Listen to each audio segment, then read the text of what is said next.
It's Monday, and do you know what WTF means? It's What the Food Day, and today is National Pineapple Upside Down Cake Day. On the morning show, when we didn't have something going on, we'd look at what the food day was, and we call it WTF Day, and people would look at us like we were crazy. So that's why the intro was a little cute today. Don't expect it all the time. But one of the strangest What the Food Day was Cheese Doodle Day, which are, I didn't know that they call them cheese doodles in other country or parts of the country, but it's more like Cheetos, the puffy kind that kind of mess up the roof of your mouth. So I thought today would be a pineapple upside down cake day. It's beautiful out here in Southern California. Oh, my name's George Geary. I do cooking classes all over the country right now. Not doing them, but you get to watch them on television here on live. And I write books on cooking and do culinary tours and all sorts of things. So you can look me up with all the information, georgegeary.com. So our pineapple upside down cake, I wanted to look and do some research. History of things is fascinating to me. I have two books on history. And pineapple upside down cake started in 1925. Their finding, that's about the earliest of a pineapple upside down cake on the information that gold medal flour was giving out.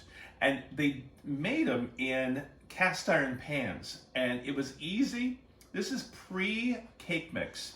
So if you could do the frosting or the icing or the topping on a cake and bake it and then invert it, you had the cake done. So that's why pineapple upside down cakes are so popular. And years ago, you used to be able to buy a pineapple upside down cake mix. I haven't seen one for years. There's a few cake mixes that rotate in and out. Red Velvet came back after a while, and those weren't around. And banana cakes are hard to find, cake mixes. You should learn to make them from scratch anyway. Here's our banana, thinking banana. This pan, I found it's Nordic ware. It's just like a 9 to a 10 inch pan, and it's kind of like the idiot pans. Where do I put the pineapple? But first, we're going to take melted butter, and well, first I want to spray the sides of this. Last time I did this, the sides stuck just a little bit, so I'm just going to take a little bit of spray. What kind of spray? Baking spray. With the flour in it? It can. It could be any kind. That's Neil asking questions. He doesn't cook, so he will ask questions once in a while. We're going to pour. I didn't put that baking spray on the bottom of the pan. So if you see, I just rotate the butter on there and make sure it's butter and not buttered flavored Crisco. Then we're going to take brown sugar and crumble it on top of there and kind of make it even. And you want the brown sugar to look nice. Then our pineapples are going to go right on those rings. Technically, this cake will serve more than just 7 people. But if you give each person a pineapple, it only will do 7. So just like that. Then we're going to take a maraschino cherry. Everyone know where these were invented? Oregon. Yeah. So, and you just throw a maraschino cherry without the stem in the center, and then we will make the batter up. So you can see brown sugar is off to the side. It'll caramelize and go in the nooks and crannies of the cake, and they're really good. Don't use the stems unless they're for somebody you don't like. Looks festive. Festive. Well, it's pineapple upside down cake day, so it's a party. We'll put that off to the side. Meanwhile, this is mixed very strangely.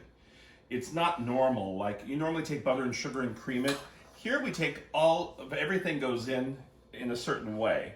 So we take the flour, and we're using cake flour. Remember, we used cake flour the other night. And we've got baking powder and salt and sugar. We're going to place this in here first. And we're just going to let this spin around just a little bit. Meanwhile, What? On low. On low, well, yeah, or it'll go all over the place. You've got vanilla, you've got whole milk, you've got butter, and an egg. And I'm going to take just a teaspoon and put it into my egg, just so I don't forget it. And this past weekend, everybody's cleaning things.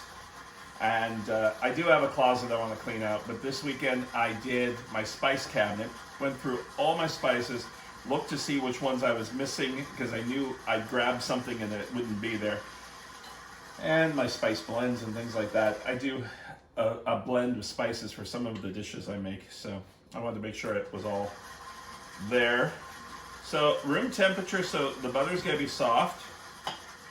Originally the recipe, it has, now we keep it on low, had shortening. Shortening was less expensive. You're going into the 20s, and I use butter all the time now. Remember, my grandmother would use oleo, whatever that stuff is. Then we have whole milk. You can use light milk or diet milk. I call it diet milk. But my milk has cream on the top because it's in the glass bottle. So I've got a little bit of cream on the top there. Our egg and our vanilla. And we're going to let that cream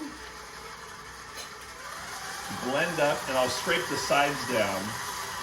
And this only goes in the oven for about 40 minutes.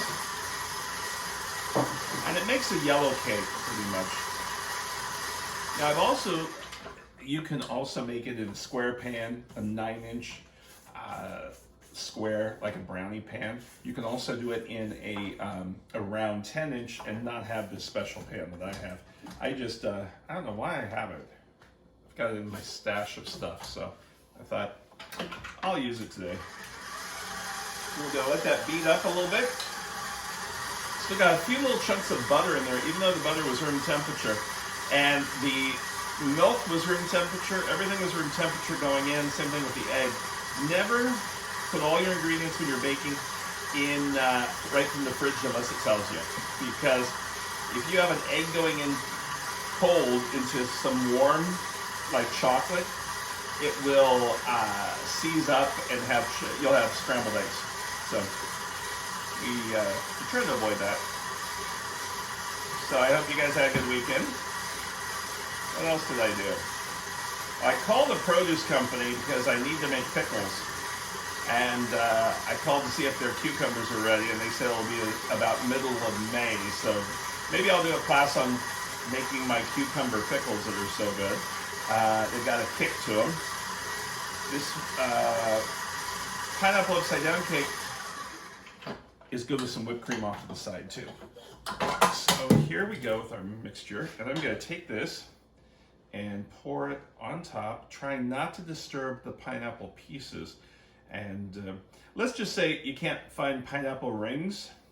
You can also use the crushed pineapple if you want. At that point, what I would do is take the butter, the pineapple, and the brown sugar, blend it all together, and then put it on the bottom. So that way the pineapple, and at first you're gonna think there's not enough batter here.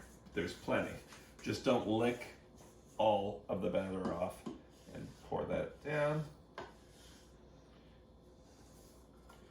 And we will have National Pineapple Day every single day of the year. Even February 29th is a day of some sort. And most of them, my most famous day, I call it, is July 30th, which I'm always on the morning show, July 30th, for National Cheesecake Day. This week, there is National Cherry Chocolate Cheesecake, which I'm not gonna make one. I'll save it for later on, but you can see the mixture here, just like that.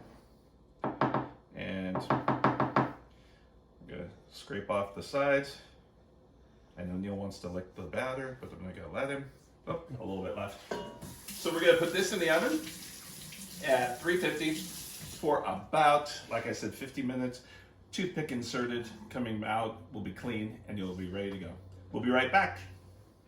Our pineapple upside down cake came out, and I inserted a skewer or a toothpick and made sure it was clean. And I let it set for 10 minutes. So we're on the 10 minutes right now. It's got the handles. I've got my cake plate that I want to put it on. We're gonna hope it unmolds. If it doesn't, I've had things mess up. And think of something else to do. So if it messes up, always have whipped cream and ice cream.